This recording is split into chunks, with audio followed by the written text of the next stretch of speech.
Hello बच्चों, welcome to Shyam sir official. मैं श्याम दिल्लारे एक बार फिर आप सभी के सामने। तो फ्रेंड्स, आज की वीडियो क्लास 10th के बच्चों के लिए मोस्ट इम्पॉर्टेंट होने वाली है, क्योंकि आज हम क्लास 10th का मासिक परीक्षा माह अक्टूबर का देखने वाले हैं, जो कि होने वाला है विषय विज्ञान का। तो फ्रेंड्स, आप लोग वीडियो को ध्यान से देखिएगा, क्योंकि इस वीडियो में मैं आप लोगों को मासिक जो आप लोगों का टेस्ट होता है, इस मासिक टेस्ट में जितने भी प्रश्न आपके पूछे जाते हैं उन पूरे प्रश्नों का सॉल्यूशन बताने वाला हूँ। तो फ्रेंड्स, चलिए वीडियो को स्टार्ट करते हैं। पहली बात ये बता दूँ कि ये जो वीडियो है, ये जो चैप्टर है, ये आप लोगों का 20 अंक में पूछे जाने वाला है, ठीक है। और 20 अंक का ही मासिक टेस्ट होता है। पहला प्रश्न सही विकल्प है फ्रेंड्स, तो सही विकल्प चुनकर लिखिए। आपके पास पहला प्रश्न ये दिया है कि निम्नलिखित में से कौन सा एक असंतृप्त हाइड्रोकार्बन है। देखो, हाइड्रोकार्बन मुख्यतः दो प्रकार के होते हैं, एक होता है संतृप्त और एक होता है असंतृप्त। तो जो संतृप्त हाइड्रोकार्बन होते हैं फ्रेंड्स, इसमें केवल और केवल एल्केन आता है, और जो असंतृप्त हाइड्रोकार्बन होते हैं इसमें एल्किन और एल्काइन आता है, एल्किन व एल्काइन आता है। तो हमको सबसे पहले बोला असंतृप्त हाइड्रोकार्बन, असंतृप्त, तो एल्किन में देखिएगा आप लोगों के लिए, एल्किन में क्या क्या है, ब्यूटेन भी एल्केन है, मीथेन भी एल्केन है, प्रोपेन भी एल्केन है, लेकिन एसिटिलीन एक एल्किन है, ठीक है। तो आपका राइट आंसर हो जाएगा ऑप्शन नंबर अ। चलिए फ्रेंड्स, दूसरा प्रश्न देखते हैं। खाना बनाते समय यदि बर्तन की तली बाहर से काली हो रही है तो इसका क्या मतलब है? भोजन पूरी तरह नहीं पका है, ईंधन आर्द्र है, ईंधन पूरी तरह से जल नहीं रहा है, ईंधन पूरी तरह से चल रहा है। तो इसका राइट आंसर हो जाएगा ऑप्शन नंबर बी, ईंधन पूरी तरीके से नहीं जल रहा है, इसलिए हमारा बर्तन कैसा होता है? काला होता है। थर्ड क्वेश्चन है, नर युग्मक एवं मादा युग्मक के संलयन की क्रिया को क्या कहते हैं? तो फ्रेंड्स, इनके संलयन की क्रिया को अपन निषेचन कहते हैं। ऑप्शन नंबर ए सही हो जाएगा। अंडक का शीर्ष भाग क्या कहलाता है? तो अंडक का शीर्ष भाग वृत्तिकार कहलाता है। आप लोगों का राइट आंसर ऑप्शन नंबर अ हो जाएगा। चलिए फ्रेंड्स, अब हम रिक्त स्थानों की पूर्ति कीजिए वाले प्रश्न को देखते हैं। कार्बन की संयोजकता कितनी होती है? तो कार्बन की संयोजकता 4 होती है, क्योंकि कार्बन का परमाणु क्रमांक 6 होता है। 2 और 4 अंतिम कक्ष में 4 इलेक्ट्रॉन होते हैं, इसलिए इसकी संयोजकता भी 4 होती है। पेंटेन का आणविक सूत्र क्या होता है? तो पेंटेन क्या होता है फ्रेंड्स? C5H12 को अपन पेंटेन बोलेंगे, C5H12। नेक्स्ट, जब पुष्पक में पुंकेसर अथवा स्त्री केसर में कोई एक जनांग उपस्थित होता है तो पुष्प खालिस्तान कहलाते हैं। तो ऐसे पुष्प को एकलिंगी पुष्प कहते हैं, एकलिंगी पुष्प कहते हैं, ठीक है। राइट आंसर आप लोगों का एकलिंगी हो जाएगा। चलिए फ्रेंड्स, अब हम बात करते हैं प्रश्न क्रमांक 3 की ओर। एक शब्द या एक वाक्य में उत्तर दीजिए। पहला प्रश्न है, एल्केन सजाती श्रेणी के प्रथम सदस्य का नाम और सूत्र लिखिए। तो एल्केन के सजाती श्रेणी का जो प्रथम सदस्य होता है फ्रेंड्स, ये मेथेन होता है। क्या होता है? मेथेन। अब इसका नाम तो अपन ने लिख दिया मेथेन, और इसका अनुसूत्र होता है फ्रेंड्स CH4, ठीक है। दूसरा, एल्केन सजाती श्रेणी के प्रथम सदस्य का नाम और सूत्र लिखिए। तो एल्केन के सदस्य होते हैं आप लोगों का एथीन, पहला सदस्य एथीन होता है, और एथीन का होता है C2H4, ठीक है, याद रहेगा। चलिए फ्रेंड्स, नेक्स्ट क्वेश्चन है कि समावयवता को परिभाषित कीजिए। देखिएगा, इसका अथवा प्रश्न है, जब साबुन को जल में डाला जाता है तो मिसेल का निर्माण होता है।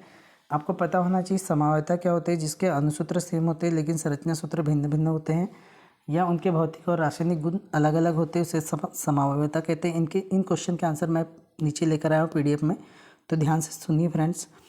साबुन एवं अपवार्जक में 2 अंतर। अपरूपता किसे कहते हैं? अलैंगिक जनन की लैंगिक जनन के क्या लाभ है? कोई 3 लाभ बताना था। पुष्प की अनौधारी काट का चित्र से उदाहरण बताना है। आपको जो भी प्रश्न आंसर अच्छा लगे आप लोग वो आंसर लिखिएगा। स्वपरागन और परपरागन में कोई 4 अंतर, और मादा जनन तंत्र का आरेख दर्शाने के लिए किसी स्त्री केसर की अनौधारी काट का आरेख खींचिए तथा निम्नलिखित भागों को नामांकित कीजिए। यहाँ पर भाग दिए गए। तो इन सभी प्रश्नों के आंसर मैं आपको इन PDF में प्रोवाइड करवा दूंगा। आप लोगों को PDF अगर चाहिए तो कमेंट करके बता दीजिएगा। मैं टेलीग्राम चैनल का लिंक कमेंट में डाल दूंगा ताकि आप लोग वहां से टेलीग्राम चैनल को ज्वाइन कर PDF को प्राप्त कर सकते हो। पहला क्वेश्चन समावयवता किसे कहते हैं? तो देखो, मैंने बताया था ऐसे कार्बनिक यौगिक जिनके आणविक सूत्र समान होते हैं लेकिन उनकी संरचनात्मक व्यवस्था भिन्न भिन्न होती है समावयवी कहलाते हैं और इस घटना को समावयवता कहते हैं। इसका अथवा क्वेश्चन था, जब साबुन को जल में डाला जाता है तो मिसेल क्यों होता है? मिसेल का निर्माण क्यों होता है? तो फ्रेंड्स, साबुन को के अणु के दो भाग होते हैं, एक होते हैं हाइड्रोफिलिक और दूसरा होता है हाइड्रोफोबिक। मतलब एक सिरा जलरागी और एक सिरा जल विरागी, मतलब है ना। जब साबुन जल में घोला जाता है तो जल विरागी सिरा गंदगी के तेल कणों की ओर आकर्षित होता है और जल रागी सिरा बाहर की ओर रहता है। इसे साबुन के अणु एक गोलाकार संरचना बना लेते हैं जिसे अपन क्या कहते हैं? मिसेल कहते हैं। ध्यान से पढ़ लीजिए फ्रेंड्स, क्योंकि ये हाफ ईयरली एग्जाम के लिए भी क्वेश्चन मोस्ट इंपॉर्टेंट है। चलिए अपन प्रश्न क्रमांक 5 की बात करते हैं। साबुन और अपमार्जक में दो अंतर लिखिए। तो आपको साबुन की परिभाषा लिखना है।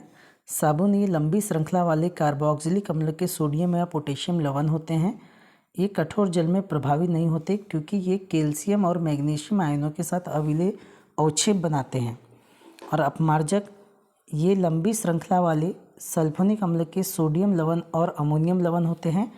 ये कठोर और मृदु दोनों प्रकार के जल में प्रभावी होते हैं। ठीक है, इसीलिए अपमार्जक से कपड़े अच्छी धुलाई देते हैं और साबुन से कपड़े उतने अच्छे से धुलाई नहीं देते। ठीक है, चलिए फ्रेंड्स, अथवा अपरूपता किसे कहते हैं प्रश्न देखिएगा।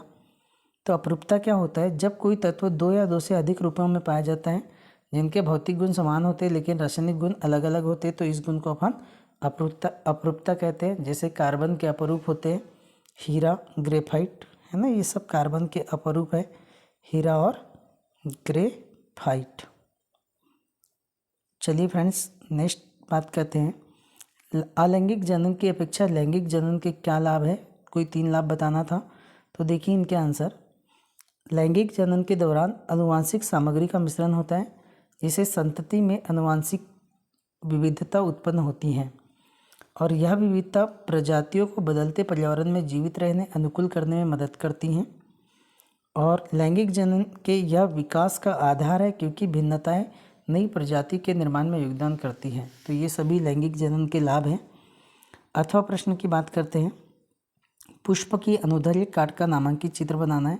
तो फ्रेंड्स, मैंने आप लोगों को यहाँ पर पुष्प की अनुदैर्घ्य काट का नामांकित चित्र बनाकर बताया है कि कौन क्या है। आप इसका स्क्रीनशॉट ले लीजिएगा, है ना। देखिए, दल पंखुड़ी क्या होती है, बाह्य दल पुंज क्या होता है, तंतु क्या होता है, परागकुश क्या होता है, वृत्तिकार्ग क्या होता है, वृत्तिका क्या होती है और अंडाशय क्या होता है ना। आप लोगों को इसी तरीके से बनाना है और आपको दर्शाना है। जल्दी से स्क्रीनशॉट ले लीजिएगा इनका। चलिए नेक्स्ट बात करते हैं। स्वपरागन और पर परागन में कोई 4 अंतर लिखिए। तो स्वपरागन जैसे कि नाम से स्पष्ट है, सेल्फ पॉलिनेशन और एक क्रॉस पॉलिनेशन। इसमें परागन एक ही पुष्प के वृत्तिकार्ग पर पहुँचते हैं और इसमें परागन एक पुष्प से दूसरे पुष्प के वृत्तिकार्ग पर पहुँचते हैं। पहला अंतर हो गया। दूसरा अंतर, इसके लिए कोई माध्यम की किसी बाहरी माध्यम की आवश्यकता नहीं होती, स्व अपने आप हो जाता है और इसके लिए वायु, जल, कीट आदि बाहरी माध्यम की आवश्यकता होती है। इसमें आनुवांशिक विविधता नहीं होती और इसमें आनुवांशिक विविधता होती है। प्रश्न क्रमांक इसी का देखो चौथा।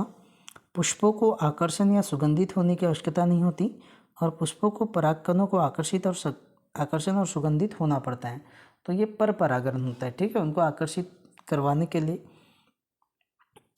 चलिए नेक्स्ट अथवा प्रश्न आप लोगों को ये दिया है कि जो मादा जनन होता है, मादा जनन तंत्र का आरेख दर्शाने के लिए किसी स्त्री केसर की अनुदैर्घ्य काट का आरेख खींचना है तथा निम्नलिखित भागों को नामांकित करना है, जैसे ओवरी, फैलोपिनियन ट्यूब, यूटेरस और वेजाइना। तो फ्रेंड्स, मैंने आप लोगों को यहाँ पर एक चित्र प्रोवाइड करवा दिया है। ठीक है, ध्यान से देखिएगा इसको। देखिए यहाँ पर सभी कौन क्या है। ये आप लोगों का फैलोपिनियन ट्यूब है, ये आप लोगों का यूट्रस है और ये आप लोगों का वेजाइना है और ये आप लोगों की ओवरी है। ठीक है, तो इस तरीके से आप लोगों को एक छोटा सा चित्र बना लेना है और आपको इसको कंप्लीट करना है। तो चलिए फ्रेंड्स, यहाँ पर मैंने आपको सभी क्वेश्चन के सॉल्यूशन को प्रोवाइड करवा चुका हूँ। ठीक है, जो कि आप लोगों का मासिक माह अक्टूबर का था। ठीक है फ्रेंड्स, अगर आप लोगों को मेरी इस मेहनत पसंद आती है तो मेरी इस मेहनत को लाइक कीजिए फ्रेंड्स, अपने ज़्यादा में शेयर कीजिए, और आप सच में न्यू सब्सक्राइबर है तो प्लीज़ मेरे चैनल को सब्सक्राइब कीजिएगा। ठीक है फ्रेंड्स, मैं इसी तरीके से आप लोगों के लिए एजुकेशन वीडियो लाते रहूँगा। मिलते हैं अपन नेक्स्ट वीडियो में, तब तक के लिए जय हिंद जय भारत।